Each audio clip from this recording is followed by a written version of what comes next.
할렐루야. 옆에 분과 인사하시겠습니다. 샬롬, 축복합니다. 다시 한번요. 샬롬, 평안하세요.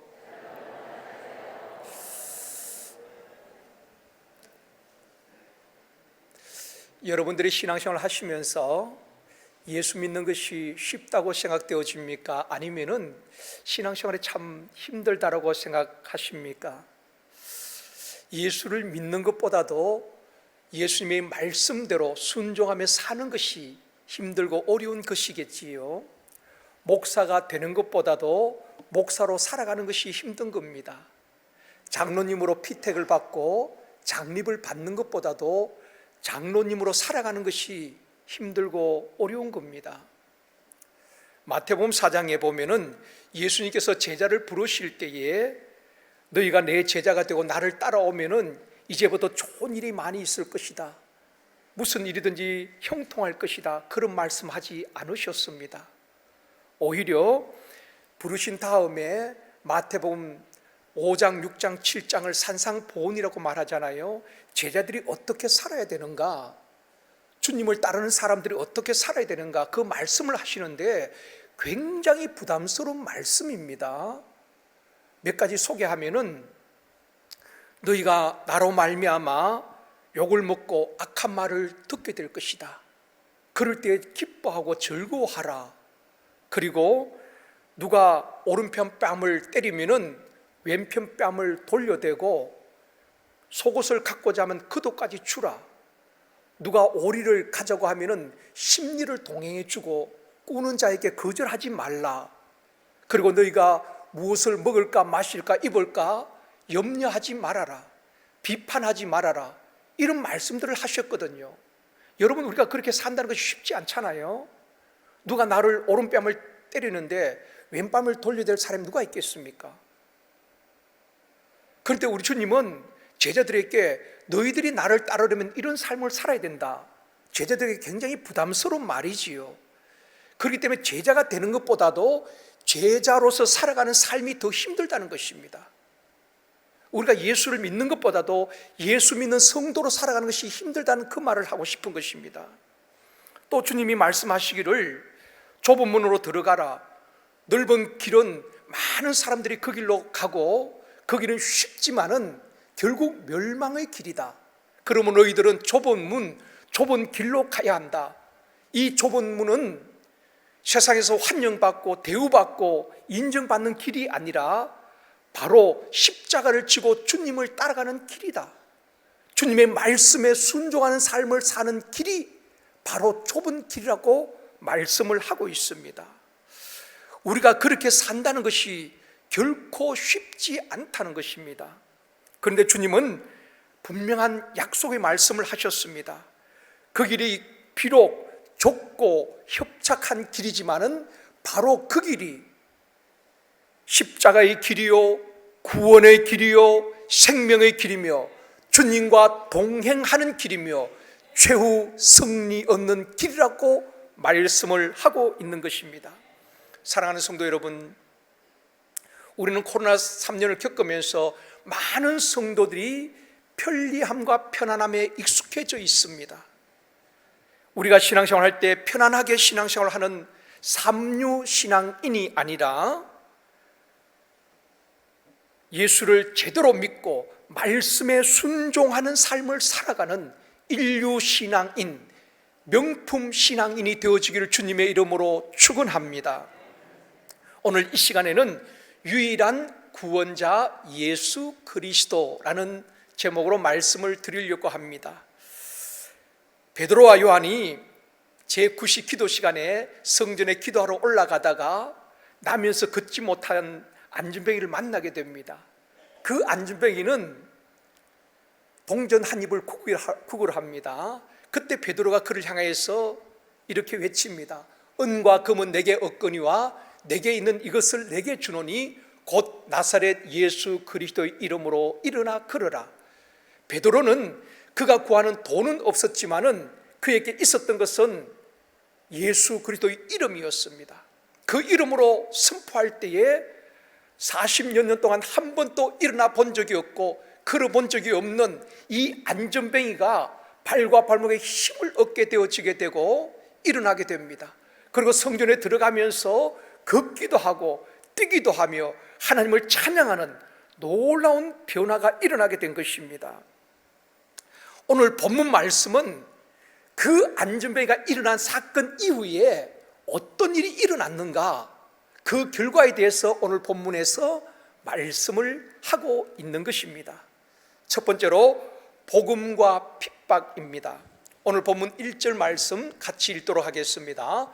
사도들이 백성에게 말할 때에 제사장들과 성전 맡은 자와 사두개인들이 이르러, 세 부류의 사람이 등장합니다.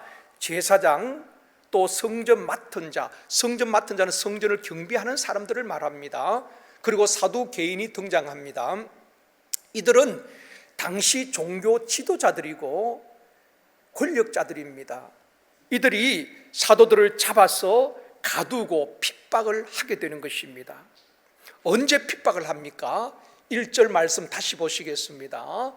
같이 읽을게요. 사도들이 백성에게 말할 때에 제사장들과 성전 맡은 자와 사두개인들이 이르러, 사도들이 백성들에게 말할 때에 그들이 분노하게 되는 것입니다.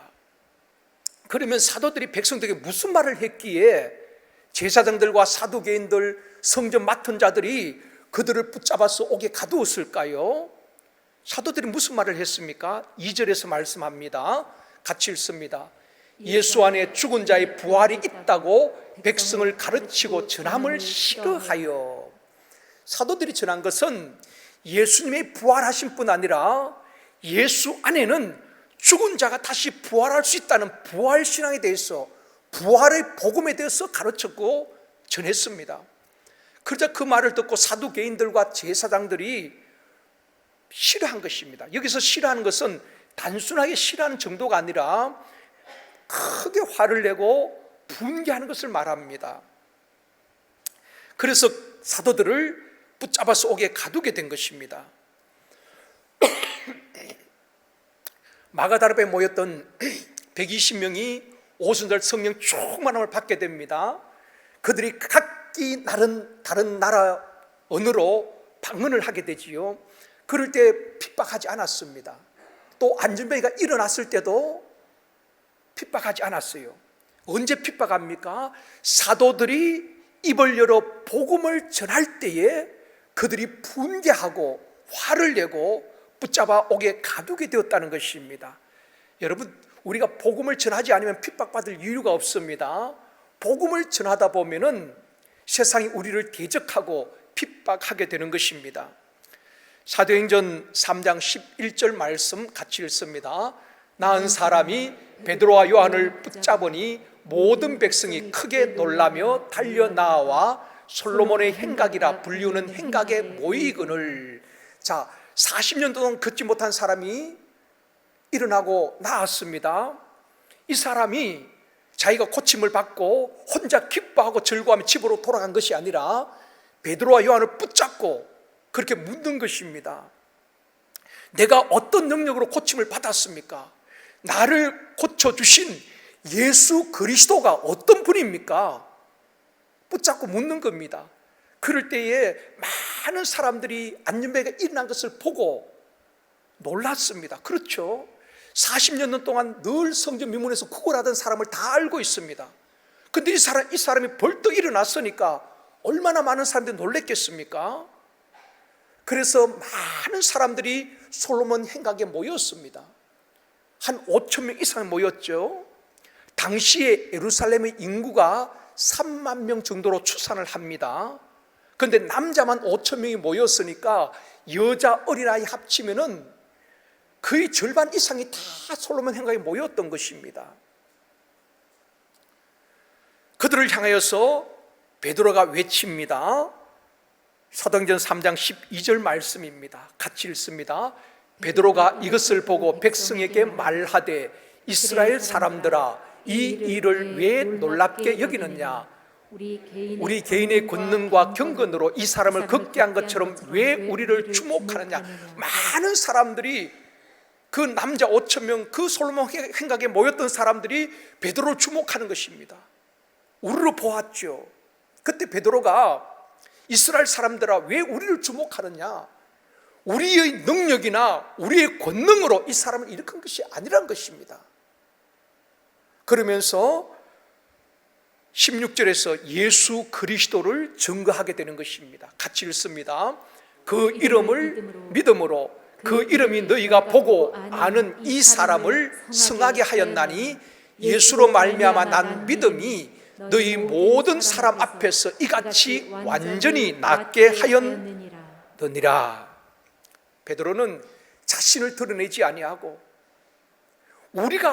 내가 내 힘으로 이 사람을 일으킨 것이 아니라 오직 예수 그리스도, 그분이 이 안전병이를 일어나게 했고 걷게 했고 완전히 낫게 했다. 오직 예수 그리스도 이름만 높여드리고 그분만께만 영광을 올려드리는 것입니다. 그리고 베드로는 솔로몬 행각에 모인 수많은 사람들에게 이렇게 외칩니다. 이스라엘 사람들아, 너희가 십자가에 못 박아 죽인 예수, 그분은 죽음을 이기시고 다시 부활하셨고 그 예수 그리스도가 이 안전병을 일으킨 것이다. 그렇게 예수 그리스도를 증거하게 되는 것입니다. 이것이 복음인 것입니다. 사랑하는 성도 여러분, 교회는 복음을 전하는 공동체인 것입니다. 어떻게 하면 인간관계를 잘하고 어떻게 하면 사업에 성공하고 어떻게 하면 행복하게 살아가느냐, 그걸 말하는 것이 아닙니다. 오직 예수의 십자가와 복음을 전하는 것이 교회인 것입니다. 왜 그럴까요? 십자가가 능력이고 복음이 능력이기 때문에 그런 것입니다. 십자가의 복음이 우리 인생의 문제를 해결해 준 것 아니겠습니까? 우리에게도 예수 그리스도 이름 권세, 복음의 능력이 저와 여러분을 통해서 나타나기를 주님의 이름으로 축원합니다. 오늘날 예수 그리스도 이름으로 기도하고 복음을 말해도 아무 일도 일어나지 않는 허약한 복음이 되어서는 안 된다는 것입니다. 베드로가 예수 그리스도의 이름으로 선포할 때에 안전병가 벌떡 일어나는 이 초대교회의 복음의 능력이 우리 제일선도를 통하여서 저와 여러분을 통해서 다시 일어나기를 간절히 소원합니다. 베드로와 사도들이 복음을 전할 때에 제사장들과 성전 맡은 자들과 사두개인들이 분개하고 쫓아온 것입니다. 여러분, 신앙생활을 아주 편하게 할 수 있는 비결은 복음 전하지 않으면 되는 것입니다. 전도하지 않으면 그 누구도 여러분 터치하지 않습니다. 그러나 복음을 전할 때에 세상이 우리를 대적하는 것입니다. 베드로와 요한 사도들이 복음을 전할 때에 제사장들과 사두개인들이 싫어하고 분노하고 그들을 옥에 잡아 가두고 핍박을 하게 된 것입니다. 평소에는 관계가 좋은데 복음을 말하면은 사람들이 싫어하지요. 현대인들은 자신이 예수 믿는다는 것을 잘 드러내지 않으려고 합니다. 티내지 아니하고 조용하게 신앙생활 하려고 합니다. 적당히 믿으면 절대로 충돌이 없습니다. 그러나 복음을 드러내고 예수 그리스도를 증언하면은 분란이 일어나기도 하고 영적 충돌이 일어나게 되어 있습니다. 왜냐하면 빛과 어둠이 공존할 수가 없거든요. 예수 그리스도는 빛이거든요. 빛을 선포하면은 어둠과의 충돌이 일어나는 것입니다. 그러나 반드시 빛이 승리하게 되는 것입니다. 예수님이 우리 죄를 담당하시고 십자가에 죽으시고 사망 권세 이기시고 부활하셨고 그 예수를 믿으면 구원받고 승리합니다. 이 복음을 전하면 누가 제일 싫어할까요? 마귀가 제일 싫어합니다. 그래서 마귀는 사람을 통해서 핍박을 하는 것입니다. 우리가 예수를 믿고 복음을 전하면 믿지 않는 가정에서 가족들이 핍박을 하지요. 또 직장에서 동료들이 외면을 하기도 하고 멀리하기도 하는 것입니다. 그런데 우리 주님은 이렇게 말씀하십니다. 너희가 나로 말미암아 핍박을 받고 욕을 먹고 악한 말을 들을 때에 실망하고 낙심하고 좌절하고 위축되고 기죽지 말라. 오히려 기뻐하고 즐거워하라. 왜냐하면 하늘에서 너희 상이 큼이라고 말씀하고 있는 것입니다. 여러분, 우리가 주님 앞에 섰을 때 주님이 우리에게 상급을 주십니다.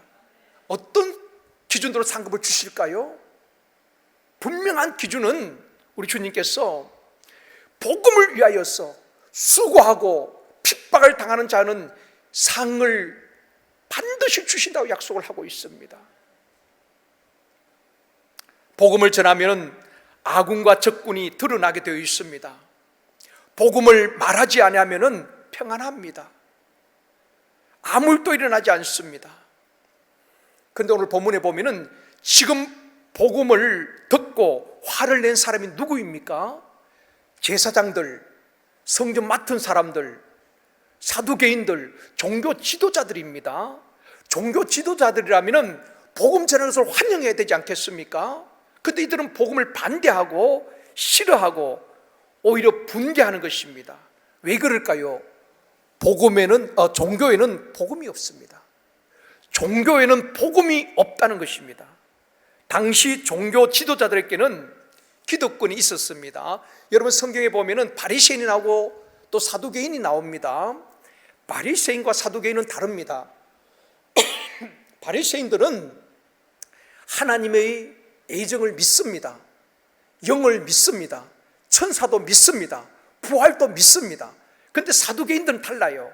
사두개인들은 부활을 믿지 않습니다. 사두개인들은 천사도 믿지 않습니다.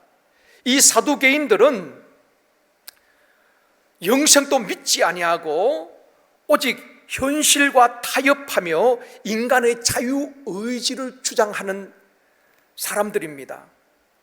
바리새인들에 비해서 숫자는 적었지만은 당시의 권력층을 장악하고 있던 실세였습니다. 그러니까 사두개인들의 힘들이 막강했지요. 이들은 또 친로마주의자들이었습니다. 사두개인들은 친로마주의자로서 로마에 달라붙어서 신분과 부와 자기들의 권력을 누리면서 옛날 친일파처럼 그렇게 살았던 사람들이 바로 사두개인들이었습니다. 당시 기득권층이었지요. 자신들이 부활을 믿지 아니하고 그것을 부정하는데 사도들이 부활에 대해서 이야기하니까 그게 싫었던 것입니다. 그래서 핍박하고 옥에 가두게 된 것입니다. 오늘날 또 부활을 믿지 아니하고 현실이 다르고 믿는 사람들은 복음이 없습니다. 오늘날 우리는 어떻습니까? 여러분, 부활을 믿습니까? 그냥 지식적으로 많이 들었기 때문에 부활을 하는 것 성경적 수없이 들었으니까. 여러분, 영생을 믿습니까? 다시 오실 재림의 주님을 믿습니까? 안타까운 것은 오늘날 이 신앙이 참 많이 약해졌다고 저는 생각합니다. 옛날 신앙의 선배들이 어땠습니까? 얼마나 주님을 사모하고 기다렸었습니까? 어려웠던 시절, 가난했던 시절이었지만은 먼 하늘 이상한 구름만 떠도 내 주님 오시는가 기다리고 사모했다 이 말입니다. 저도 어릴 때 신앙생활 하면서 이 강단에서 늘 다시 오실 주님, 우리는 깨어 있어야 됩니다. 영적으로 깨어 있어야 됩니다. 수없이 목사님을 통해서 장로님을 통해서 말씀을 들었습니다. 저도 어릴 때에 정말 하늘에 이상한 구름이 뜨면 주님 오시지 아니할까? 주님 오시면 어떻게 하지? 그런 생각할 적도 참 많이 있었던 것 같습니다. 그런데 오늘날 주님에 대한 재림신앙, 지식적으로 부활과 영생을 믿지만은 실제로 믿지 않는 진짜 복음을 들어야 될 성도들이 교회 안에 많이 있다고 생각되어집니다. 사도신경도 우리가 무엇을 고백합니까? 본디오 빌라도에게 고난을 받으사 십자가에 못 박혀 죽으시고 장사한 지 사흘 만에 죽은 자 가운데서 다시 살아나시며 하늘에 오르사 전능하신 하나님 우편에 앉아 계시다가 산자와 죽은 자를 심판하러 오실 주님을 믿는다고 고백합니다. 그렇죠? 십자가에 죽으신 예수, 부활하신 예수, 다시 오실 예수를 믿는다고 고백하는 것이 신앙 고백이에요. 이렇게 고백하고 있지만은 신앙 고백과는 달리 이 땅의 축복 축복만을 추구하고 건강과 성공, 인정받는 것, 행복하게 사는 것, 여기에만 우리의 초점이 맞춰져 있다면 우리는 사두개인과 별 다를 바가 없다는 것입니다. 신앙인이 아니라 종교인일 수 있다는 것입니다. 사랑하는 성도 여러분, 나는 복음의 능력을 믿고 부활을 믿고 영생을 믿고 다시 오실 재림의 주님을 믿는 사람인지, 아니면 그렇게 말하는 사람을 불편해하고 공격하고 있는 사람인지, 우리의 신앙의 정체성을 분명히 해야 하는 것입니다. 나는 종교인인지 신앙인인지 우리의 신앙의 정체성을 분명히 해야 하는 것입니다. 저와 여러분이 정말 예수 그리스도의 신실한 제자, 그 길이 비록 좁은 길이지요, 핍박받는 길일 수도 있습니다. 외롭고 고독한 길일 수도 있습니다. 그러나 신앙의 선배들처럼 묵묵히 주님을 바라보고 주님 가신 그 길을 따라갈 때에 그 길이 바로 생명의 길이고 승리의 길이고 축복의 길이고 영생의 길인 줄 믿습니다. 두 번째로 복음의 절대 능력입니다. 3절 말씀 같이 읽겠습니다. 그들을 잡음에 날이 이미 저물었으므로 이튿날까지 가두었으니. 유대인들의 규례에 의하면은 밤에 재판을 하지 않습니다. 그런데 우리 예수님은 언제 재판했죠? 밤에 재판했잖아요. 그러니까 그 자체가 불법이지요. 그래서 사도들을 붙잡아서 옥에 가두고 이제 밤에 재판을 하지 않고 날이 밝으면 재판을 하겠다는 것입니다. 4절에 말씀합니다. 같이 읽습니다. 말씀을 들은 사람 중에 믿는 자가 많으니 남자의 수가 약 5천이나 되었더라. 자, 복음을 전했던 베드로와 사도들은 붙잡혔고 옥에 갇혔죠. 그런데 복음을 듣고 예수 믿게 된 사람이 남자만 5천 명이나 되었더라. 여러분, 이 말씀 속에서 우리는 이 복음의 능력, 말씀의 능력을 보게 되는 것입니다. 하나님의 말씀은 어떤 시간이나 공간의 제한을 받지 않습니다. 히브리서 4장 12절 말씀입니다. 같이 읽습니다.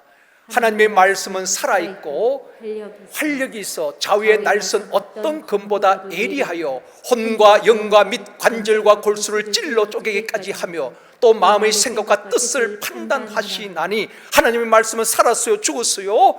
지금도 살아있는 말씀입니다.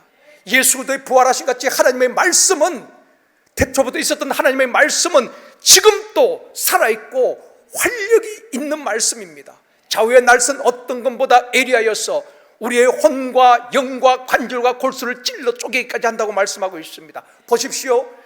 베드로와 요한이 말씀을 전합니다. 복음을 선포했습니다. 그들은 붙잡혀서 옥에 갇혔습니다. 그런데 말씀은 갇히지 않아요.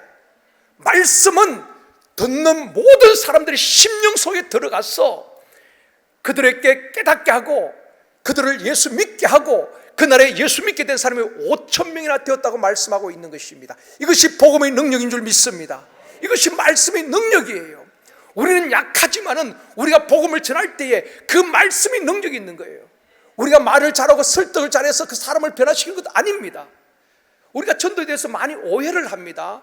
내가 어떻게 하든지 이야기를 잘해서 그분에게 감동을 주고 전도하려고 하는데 아닙니다. 우리는 그대로 그냥 복음만 선포하면 되는 것입니다. 그러면은 말씀이 그 심령 속에 들어가서 그들을 변화시키고 그들을 믿게 하고 그들의 삶을 바꿔놓는 것입니다. 말씀의 능력이에요. 여러분, 화요 전도든 또 주일 전도든 앞으로 전도할 때에 내가 하려고 하는 것이 아니라 우리는 그냥 복음만 전하면은 말씀이 그들 속에서 일하고 역사한다는 것입니다. 이 복음의 능력인 것입니다. 우리가 전하는 복음에는 능력이 있습니다. 듣는 사람들의 마음이 움직이고 말씀이 그 속에서 일하고 역사하는 것입니다. 그래서 5천 명이 예수를 믿게 된 것입니다. 6절에도 말씀합니다. 같이 읽습니다. 대제사장 안나스와 가야바와 요한과 알렉산더와 및 대제사장의 문중이 다 참여하여 이제 날이 밝았습니다. 옥에 가두어두었던 사도들 끄집어내서 식문을 하는 것입니다. 이 대제사장 안나스는 은퇴를 했습니다. 그리고 그 사이 가야바가 대제사장으로 실권을 가진 사람이었습니다. 그래서 대제사장 문중을 다 모아놓고 사도들을 끄집어내어서 신문을 합니다. 7절 말씀입니다. 같이 읽습니다. 사도들을 가운데 세우고 묻되 너희가 무슨 권세와 누구의 이름으로 이 일을 행하였느냐. 사도들 가운데 세우고 신문하는데 신문의 초점은 두 가지입니다. 하나는 무슨 권세로 안전병을 일으켰느냐, 또 하나는 누구의 이름으로 안전병이를 고쳤느냐. 이 두 가지를 가지고 신문하는 것입니다. 종교에는 복음이 없다고 말씀을 드렸습니다. 그런데 이 대제사장들과 종교 지도자들은 율법의 잣대로 늘 신문하고 정죄를 하는 것입니다. 여러분, 율법과 복음은 다르지요.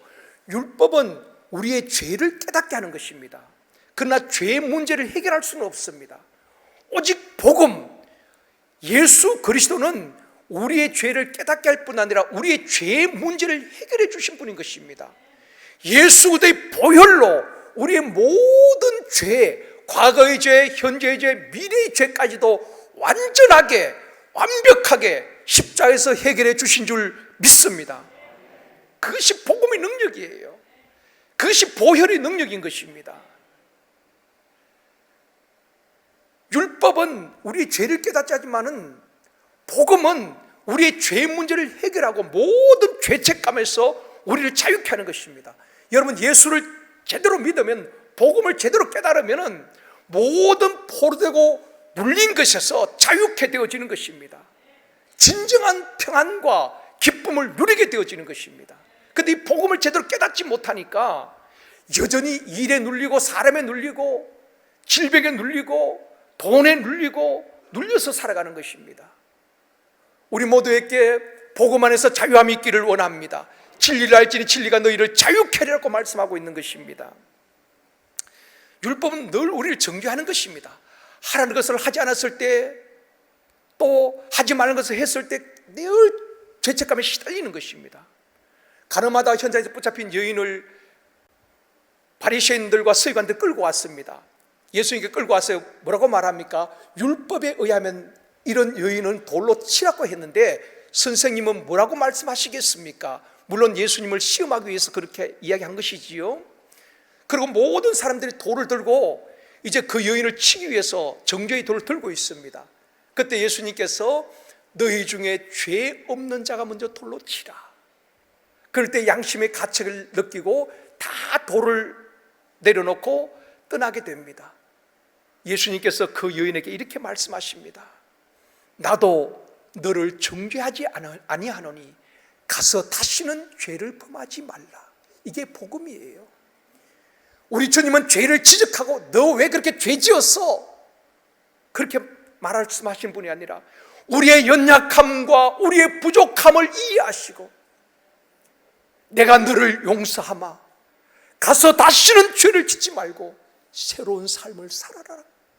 예수 그리스도 안에서 새로운 삶을 제시해 주는 것이 복음의 능력인 줄 믿습니다. 그게 기독교예요. 여러분, 늘 죄책감에서 과거의 죄에 얽매여서 고통스러워하고 괴로워하지 마십시오. 그렇다면 여러분 아직 복음의 능력을 누리지 못하고 있는 것입니다. 예수님은 우리의 어떤 죄도 다 십자가에서 용서해 주셨습니다. 주님의 그 때문에 우리 십자가에서 보혈을 흘린 것 아니겠습니까?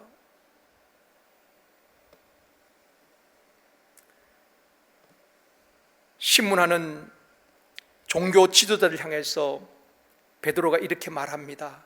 8절 9절 말씀입니다. 같이 읽습니다.